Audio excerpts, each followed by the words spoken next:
peace.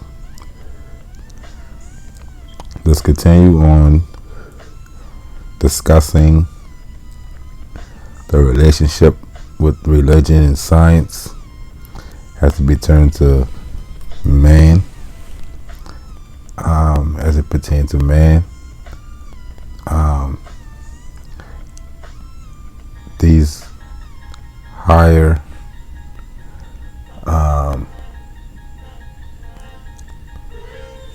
levels of thought can be discussed in a scientific manner instead of religious manner, being that you can't argue a belief.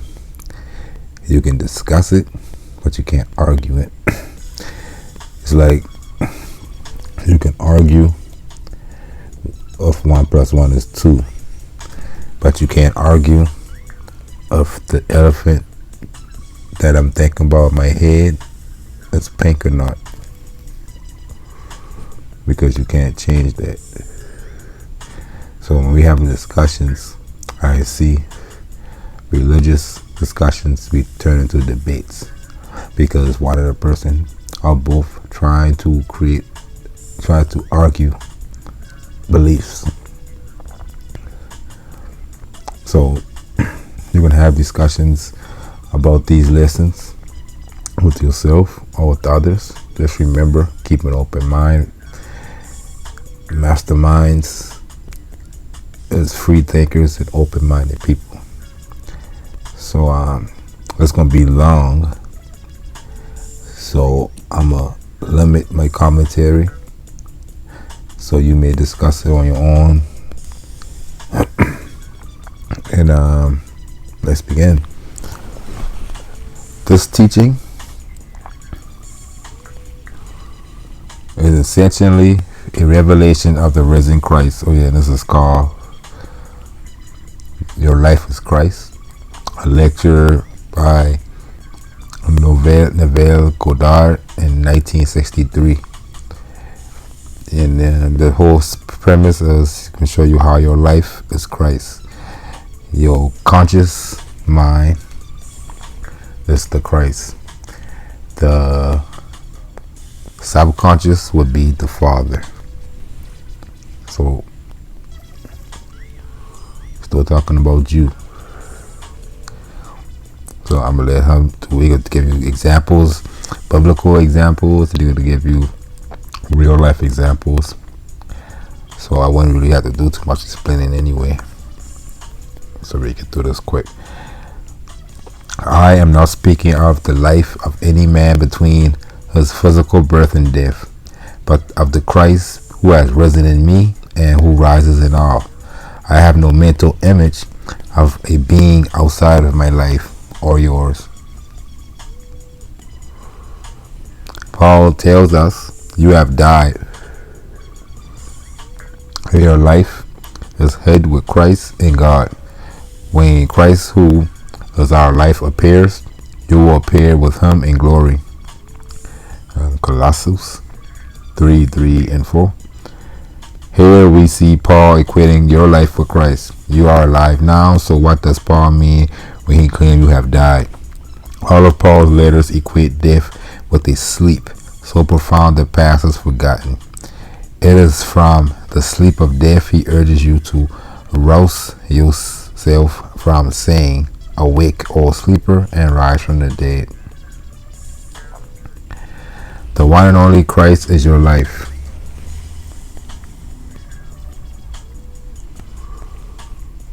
Now, asleep in humanity, this power believes itself to be you, and when it awakens and rises in you, it is you who rise as Christ. God's power and wisdom is sleeping in you as your own life. God is love. When God died, he gave you, his son, your inheritance. It was not a home or a fabulous land, but the power of his love, the power to create every desire in your heart. Desires. Keep in mind the beginning. In the beginning, God created man and earth, and in the beginning there was the Word, And remember, let there be light. All those things is we're going to be talking about, explaining. Let me start with a point which has confused some. A gentleman wrote, "You say others have bodies and live of their own.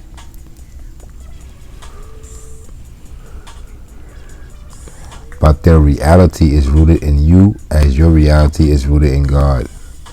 I have a desire that involves others, yet I have the feeling that they do not want to be a part of it. Although you say I should not concern myself with influencing others, as the world rooted in me will play the part they must play if I am faithful to my objectives. But what right have I to influence others?" Believing that imagining creates reality and that there is no fiction, I started with the premise that has not one thing in the outer world to support it. But in the midst of my project, I turn aside, for I cannot influence these men. I now wonder if perhaps this is also their hidden desire, and they do not want me in.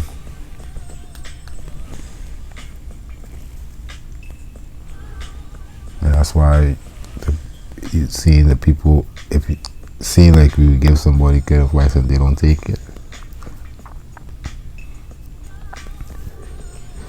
because they don't desire to have it, right? You say, when I am lovingly exercising my imagination on behalf of another, I am mediating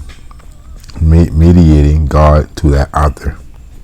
And that's if he imagining a peaceful and happy setting. What he's saying is the people around him in that setting, he imagining them to be that peaceful and happy people. So what he conflicted with is he influencing the others within his imagination. I know that what I imagine will benefit all, yet because of my doubt as to their desire to be involved, should I continue to do it? I will say to him, just take the objective.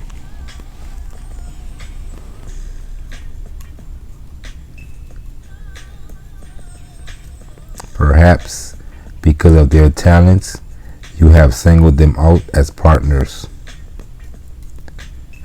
But if they moved away, would you still have the desire? If so, then they are not essential. If you put yourself in the end by rejoicing in the objective fulfillment, those who are equally talented, and maybe more so, will come seeking you. And I solely believe that, and it works for me.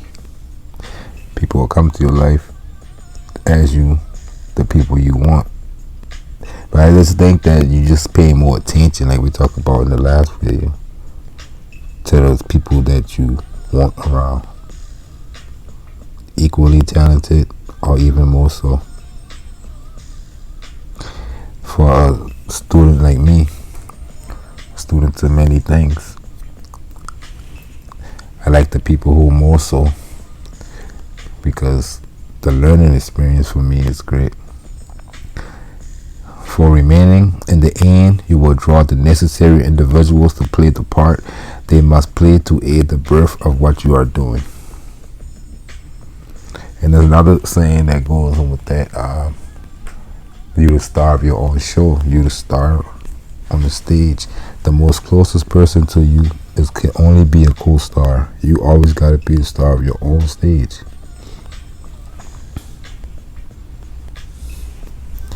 Now, you question if all things work for good.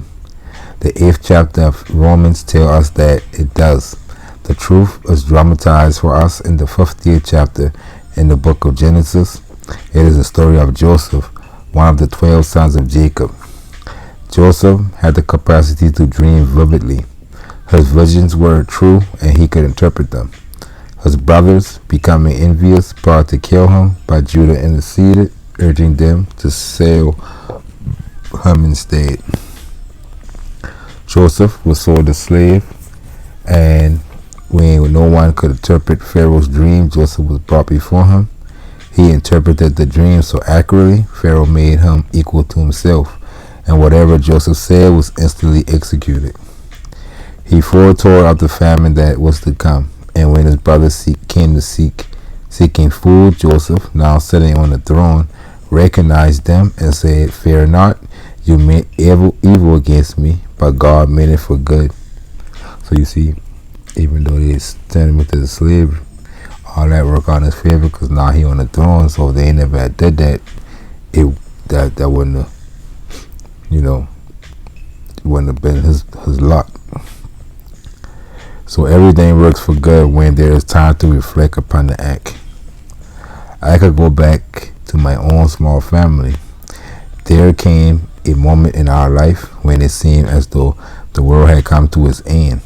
My father's partners, desiring to take control of the little equity he had in his business, succeeded, and our world collapsed. We had nothing, and even our friends made themselves scarce. But what happened to be an evil thing turned out to be a blessing, for by detaching ourselves from this partnership, which was small in a sense that they couldn't think big, my father started on his own with sons. Who could imagine?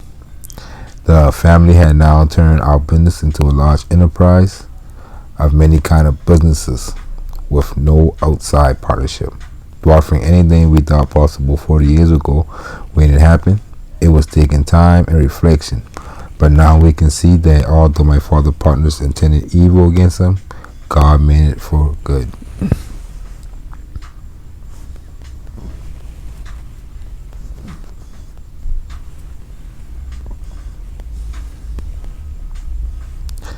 Now, a friend had a dream in which he received a letter with his son's report card inside, indicating that he must show a dedicated improvement in 4 subjects, one of which was algebra. Since his son has always been tops in math, he was annoyed and instantly revised the report card. Suddenly angry with himself, he said, "I am tired of the responsibility of this power and life many needs of revision. My son is a big boy now, let him do it himself," and awoke. So what he been doing, he been using this understanding and giving his sons good grades. Like I said, you can discuss this, but I'm going to keep going. Peter asked the question, "Lord, if my brother sins against me, how often must I forgive him? 7 times? And the Lord answered, "I did not say 7, but 70 times 7. This does not mean 490 times. 70 is the numerical value of the Hebrew letter ayin, whose symbol is an eye. 7 is the numerical value of the Hebrew letter zayin, whose symbol is a sword. Here we are being told to imagine until the eye is fixed, as though nailed with a sword. So the answer, how if my brother sins against me, how often must I forgive him? 70 times. 7 times. And he asked, the Lord answered, I did not say 7 times, but 70 times 7, which is an eye and a sword, which is have your eye fixed on something, imagining as if through nail with the sword. It may happen the first time, or it may take 1,000 times to persuade yourself that things are as you desire them to be, and not as they appear to be. But to the degree that you are self-persuaded that you have done it in your imagination, both the outer world reflect its harmony.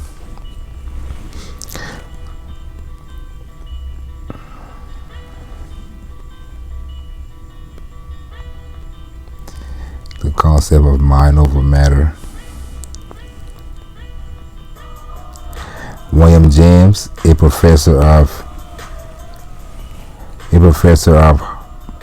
psychology at Harvard, As one of our great educators, he said, the greatest revelation in my generation is the discovery that human beings, by a change of inner attitude, can produce outer changes in harmony with their inner convictions. That's in the Bible. In the book of Genesis, we are shown in story form how inner attitudes produce in story form. Everything is story form, but the meanings is multi-dimensional. How inner attitudes produce outer states. Knowing the time when the animals will be ready for the act of creation and the watering hole to which they would come, Jacob made a bargain with his father-in-law that although all the animals were either black or brown, should any offspring be striped or spotted, they would be his. Yakub. Believing man becomes what he beholds, and that the same would apply to the animal world. Yakub stripped the poplar tree so that only stripes appeared. Then he brought only the healthy animals to the watering hole, leaving all the weak ones to breed, the brown with the brown and the black with the black. When the females came to the watering hole and were sired, they saw only stripes and produced what they beheld. Their offspring was striped, i.e. the zebra. So this lesson was given us in the beginning. Whatever you are beholding in your mind's eye, you will produce in the outer world.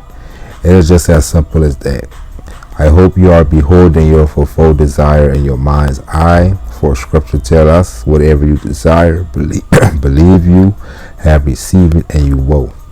This is telling you that to the degree you are self-persuaded, you will become what you have assumed you are. Let me pause it right quick.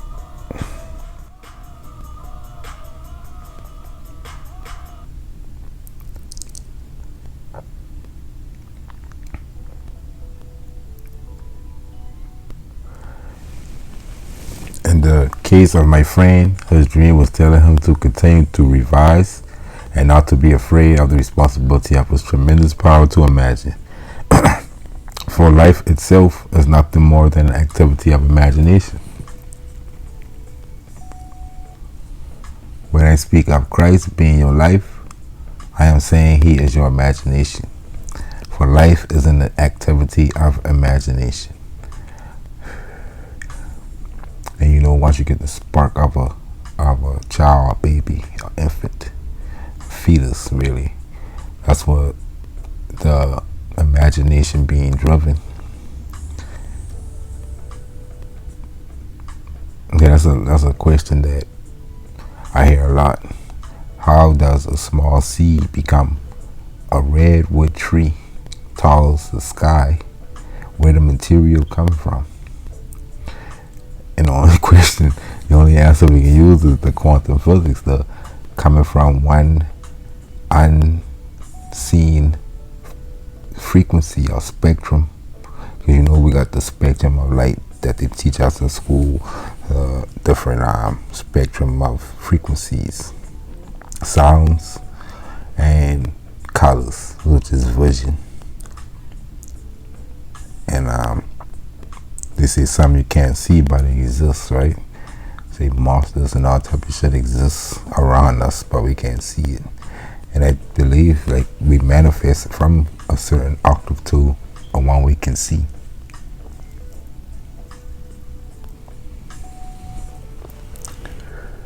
But again, we take a lot of scientific studies to correlate this.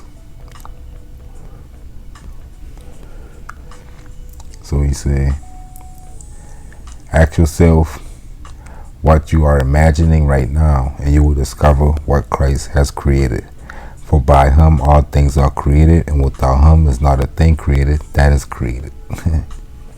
Which is your mind, eye.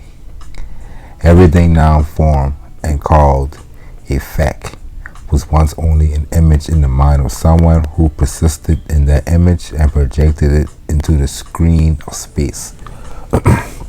So you do not give up the responsibility of revision and As to influencing others, may I say you cannot help it. As you walk the street, you unwittingly influence people there. You simply cannot stop it. Another point I want to bring up is this. The prophets who wrote the Old Testament were servants of the Lord. They recorded what they saw or heard, but they did not understand it. Every true prophet's vision is foreshortened, seeing as the present what is future.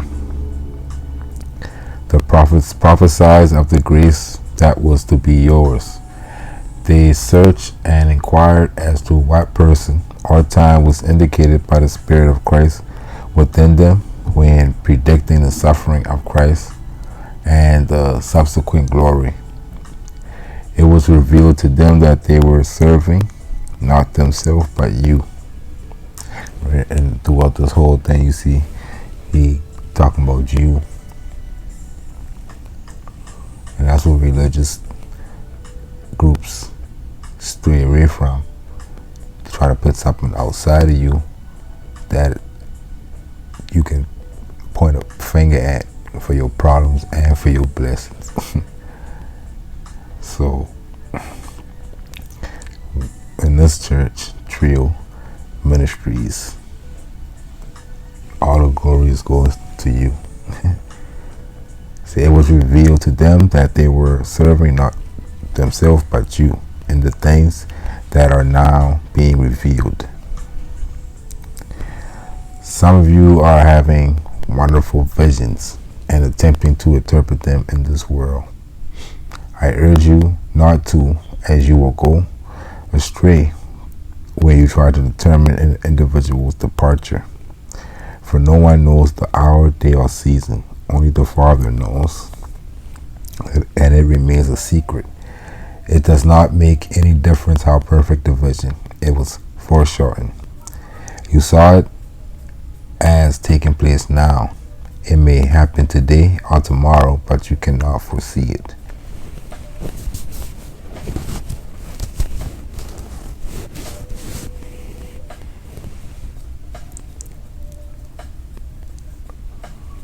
You saw the vision. Being a true prophet, record your visions in detail, but do not attempt to interpret them.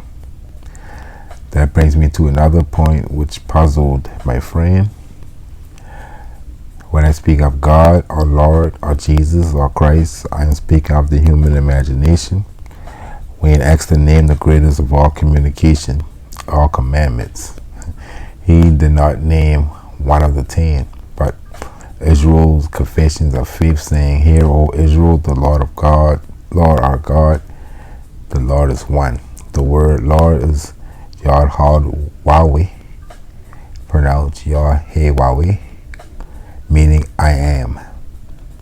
The word God is Elohim, pronounced Elohim, which is a compound unity of one made up of many. In the 44th chapter of Ezekiel, the Lord God said, "They shall have no inheritance. I am their inheritance. Give them no possession. I am their possession." Study this passage carefully and you will discover that instead of God inheriting us, we inherit God. Greater love has no man than this, that he laid down his life for his friend, not pretending, but voluntarily abandoning self for those he loved. God died that we may inherit him. What is he that we inherit? He has told us, "I am the light of the world." And that's when you see the Moorish, what they call black or Moorish statues, and holding up just like the Statue of Liberty. One day you will inherit the experience of being the light of the universe. There will be no stars, sun, no moon, circumference. Only infinite pulsing, living light which you know yourself to be. You will inherit God as infinite love. Whatever God was before you became individualized, you will experience as yourself. God was a father before he became you, and when he possesses you, you are the identical father.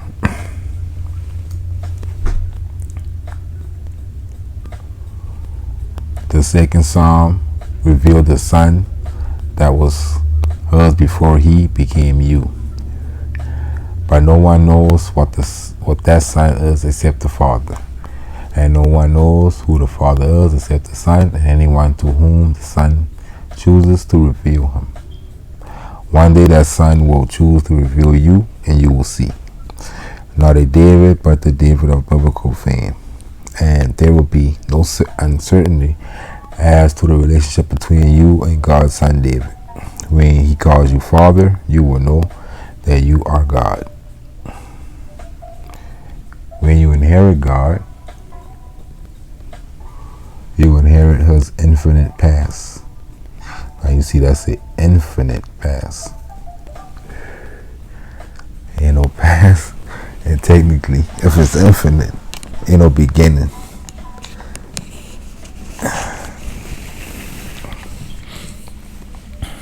And from that moment on, you will see Scripture differently. You will recognize the events in the life of Jesus as signs of the initiative of God and man's redemption. And on this channel, that's what we read when we read in Circle 7. 18 years, Muslim years of Joshua. We're reading for the signs of the initiative of God and man's redemption, uplifting fallen humanity. You will understand how God gives himself to man. John records 8 signs of the initiative of God and man's redemption. Many scholars have put the first and the last together, the second and the 7th, the third and the 6th, and the 4th with the 5th, making 4 major signs. When these signs begin to unfold in you, count the days and you will discover there are 1,260 days between the first vision and the last as you inherit God. You are not some little thing that God animates, gives life to, and owns. God gives himself to you in the ultimate sense of the word. And in the Bible it say he made man in his own image. Right? So when you look in the mirror, that's how he made himself, God. So you shall have no inheritance, for I am your inheritance. You shall have no possession in Israel, for I am your possession. If you possess God, whatever he is, you must be. I have just quoted the 44th chapter of Ezekiel. Read it carefully. Become aware of possessing God, and you will no longer be the little pygmy you thought you were taught that you are. Don't react to the nonsense you read in the papers. They record the happenings of the surface mind. What happens to a man between the cradle and grave should not interest you. Whether he is a cook or a millionaire, the best dressed man or woman of the year, or the most highly publicized. That's all relevant to this world and has a thing to do with the Christ in you, who, as your life, will awaken one day and rise. When Christ awoke in me, I was amazed, as I did not realize I had been asleep. Every morning I had awakened to a new day and retired at night. Just as you have done throughout the ages. From the cradle to the grave, you have fallen asleep at night and awakened in the morning. In time, you have died, only to be restored to life to continue the same long journey. But one day you were awakened in the tomb where awareness was placed in the beginning.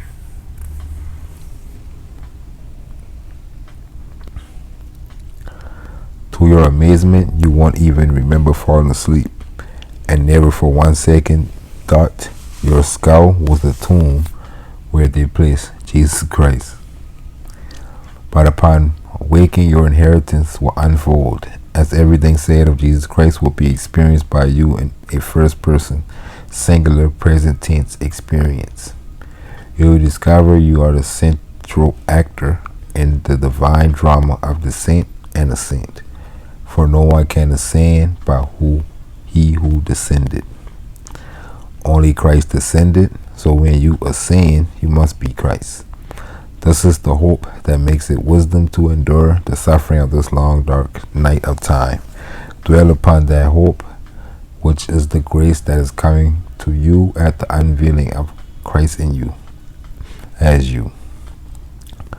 There never was another, and there will never be another, for Christ is your life. Read the 3rd chapter, the 3rd verse, and the 4th verses of Colossians carefully. You have died, and your life is hid with Christ in God. When Christ, who is your life, appears, you also shall appear with him in glory, because you are Christ. His appearance is his rising and awakening in you. His birth becomes your birth. The discovery of the fatherhood of God reveals you as the Father, and the 44th chapter of Ezekiel is fulfilled. I am your inheritance, I am your possession. Remember everything you see. Although it appears on the outside, it is within you. And we gotta really look at that. So in the next one, we're gonna look at that scientifically. You do not have to be concerned about influencing an individual if you make goals. If you want a great deal of money, see the money within you. And him saying this, he know the people who listening at this lecture. That's the one thing they probably gonna use this for. So he start off with that. You want a great deal of money? See the money within you, then claim it as yours. Today, a very rich man is getting a great deal of publicity because of his marriage. Born a poor boy in Turkey of Greek parents, he was taken to Argentina when he was 16, where he began to import tobacco, starting his business for $60. He was completely forgotten those days, and the one he would marry, because of his ambition for greatness in name, would have you forget his lowly beginnings. Shakespeare had a word for it. He denies the ladder by which he did ascend. Starting with $60, this man began to dream, and today he's a billionaire. I would not ask him how he stole it. And you already know somebody like me. I go and look for some of the stuff in his lecture, further research, right? So it is going fast because I don't want to take too much time. But you can look up these Shakespeare quotes and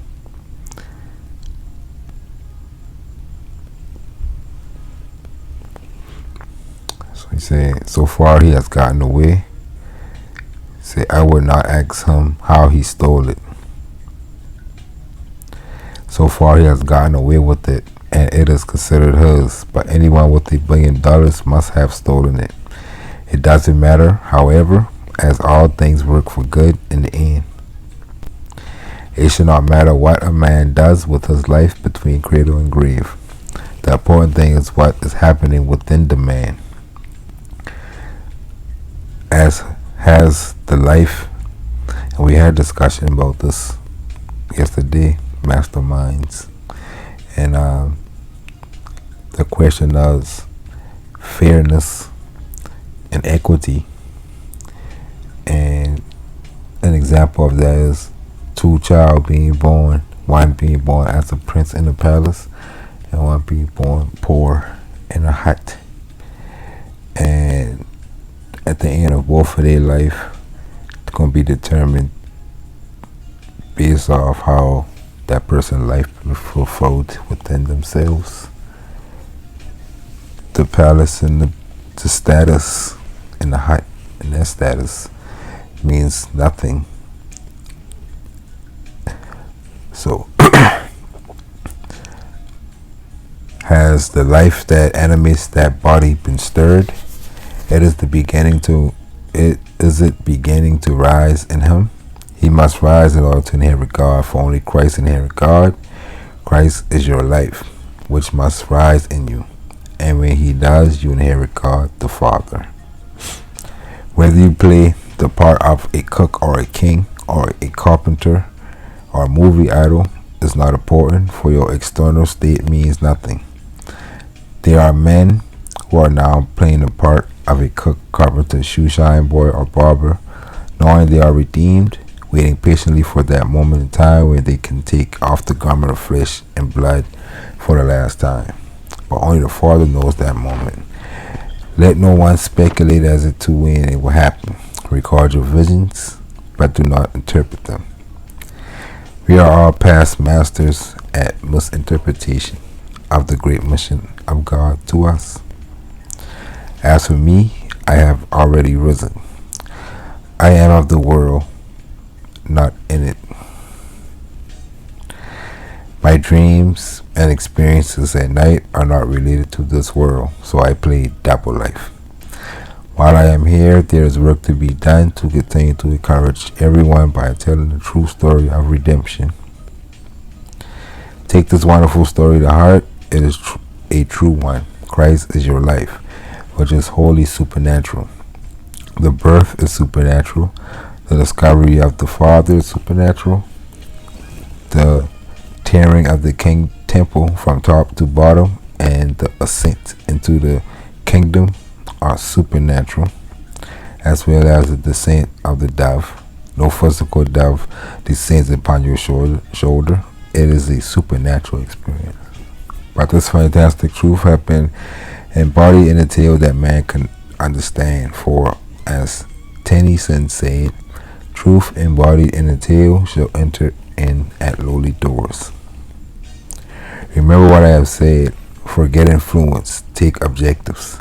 Conceive a scene which will imply the fulfillment of your desire and dream noble dreams. For nothing is impossible to Christ, and Christ is your life. That's the end of this lecture.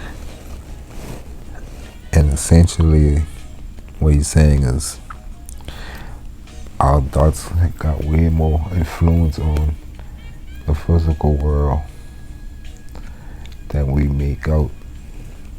And that's why programming is so important to what you're consuming in programming.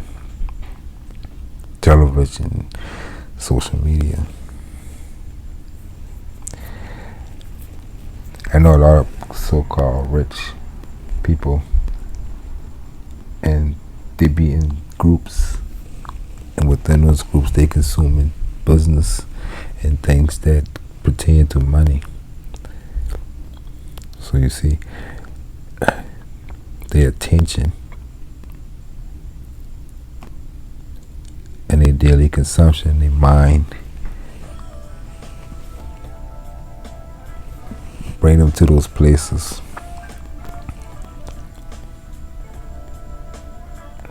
But we're gonna talk more about this in the next one. We're gonna talk about the scientific aspect that they study these things about frequencies and manifestations, unseen to seen, the power of the mind,